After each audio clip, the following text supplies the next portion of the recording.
വെക്കണം. പല ഫിക്സറ്റീവുകളും ടെസ്റ്റ് ചെയ്യണം. നമ്മൾ ഓരോ ചെറിയ ചെറിയ ബോട്ടിലുകളാക്കിയിട്ട് ഇങ്ങനെ ഓരോ ബോട്ടിലിലാക്കിയിട്ട് നമ്മൾ ഏതാണ് ഇതിന് യോജിക്കുന്ന ഫിക്സറ്റീവ് എന്നുള്ളത് ടെസ്റ്റ് ചെയ്യാൻ വേണ്ടിയിട്ട് നമ്മൾ ഇങ്ങനെ ഓരോ ബോട്ടിലും ഇങ്ങനെ ഫിക്സറ്റീവ് ഇതെന്ന് എടുത്ത് അതിന് വേണ്ട ഒരു തുള്ളി ഒക്കെ ഇങ്ങനത്തെ ഒരു ബോട്ടിലേക്ക് ആവശ്യം ഉണ്ടാവുള്ളൂ.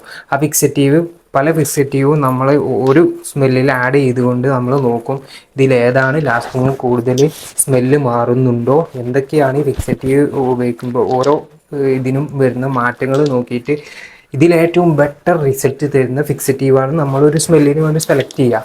അങ്ങനെയാണ് ഈ അത്തറുകൾ ഒരുപാട് പരീക്ഷണങ്ങളും കാര്യങ്ങളൊക്കെ നടന്നതിന് ശേഷമാണ് ഒരു നല്ല ലോങ് ലാസ്റ്റിംഗ് ഒക്കെ ഉള്ള അത്തർ പുറത്തിറങ്ങുന്നത്.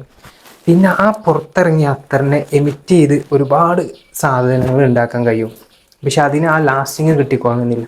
അപ്പം ഈ ലാസ്റ്റിങ്ങിൻ്റെ പരീക്ഷണ നിരീക്ഷണങ്ങൾക്കൊക്കെ വേണ്ടുന്ന പണമാണ് ഈ ബ്രാൻഡുകൾ ആ ബ്രാൻഡിന് വേണ്ടിയിട്ട് ഉപയോഗിക്കുന്നത്, ആ ബ്രാൻഡിൻ്റെ പ്രൊഡക്റ്റിന് വേണ്ടിയിട്ടുള്ള പൈസയായിട്ട് ഉപയോഗിക്കുന്നത്. അപ്പോൾ നിങ്ങൾക്കൊരു ഏകദേശം ഒരു ഐഡിയ കിട്ടിയിട്ടുണ്ടെന്ന് വിചാരിക്കുന്നു. ഇതുപോലത്തെ ഒരുപാട് എസെൻഷ്യൽ ഓയിലുകൾ മിക്സ് ചെയ്തുകൊണ്ട് നമുക്ക് പെർഫ്യൂം ഉണ്ടാക്കാൻ പറ്റും. ഇതെല്ലാം സിന്തറ്റിക് ആണ്. ഇതിലൊരുപാട് സാധനങ്ങൾ നമ്മളെ ഈ അംബർ സോളിഡ് എന്നൊക്കെ പറയുന്നത് നല്ല ഗുഡ് ഫിക്സറ്റീവാണ്. പക്ഷേ നല്ല ഡാർക്ക് സ്മെല്ല് അതല്ലെങ്കിൽ ഡാർക്ക് കളറായിട്ടാണ് അത് യൂസ് ചെയ്യുമ്പോൾ വരിക. ഒരുപാട് ഐറ്റംസ് ഉണ്ട്. ഇതൊക്കെ പാടൊരു വീഡിയോയിൽ പറഞ്ഞു തരാൻ സാധിക്കില്ല. അപ്പോൾ ഏതായാലും അത്തറിൻ്റെ വീഡിയോ നിങ്ങൾ ചെയ്യുന്നില്ല എന്ന് പറഞ്ഞിട്ടാണ് നമ്മൾ ഇങ്ങനെ ഒരു വീഡിയോ ആയിട്ട് വന്നത്.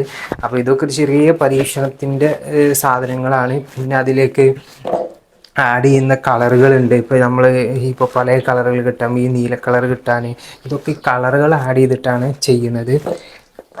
അങ്ങനെ ഒരുപാട് ഐറ്റംസുകളുണ്ട്. നിങ്ങൾ ഇപ്പോൾ ഏതായാലും ഇത്ര മനസ്സിലാക്കിയാൽ മതി. ഇത് ഇങ്ങനെയാണ് ഒരു പെർഫ്യൂം ഉണ്ടാകുന്നത്. പിന്നെ ഈ പെർഫ്യൂം ഉണ്ടാക്കി ഒറിജിനൽ അസലി ഉണ്ടാക്കി കഴിഞ്ഞാൽ ഈ സാധനം ഡയലൂട്ട് ചെയ്ത് ഉപയോഗിക്കാനും പറ്റും. ഈ ഡയലൂട്ട് ചെയ്യുമ്പോഴാണ് നമ്മുടെ സ്കിൻ ഫ്രണ്ട്ലി ഒക്കെ ആവുക.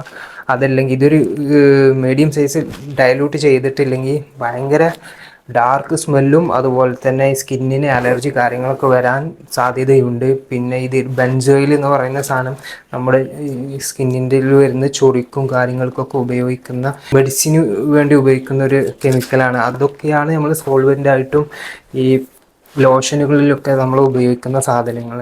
അപ്പോൾ ഇതിനെക്കുറിച്ചൊരു ഐഡിയ തരാൻ വേണ്ടിയിട്ടാണ് ഇങ്ങനെ ഒരു വീഡിയോ ഇട്ടത്. വിശദമായിട്ട് ഇതിൻ്റെ പേരും കാര്യങ്ങളൊന്നും പറഞ്ഞ് വീഡിയോ ഇടാൻ പാടില്ല. ഓക്കെ, അതുകൊണ്ടാണ് കൂടുതലൊന്നും പറയാത്തത്. ബൈ.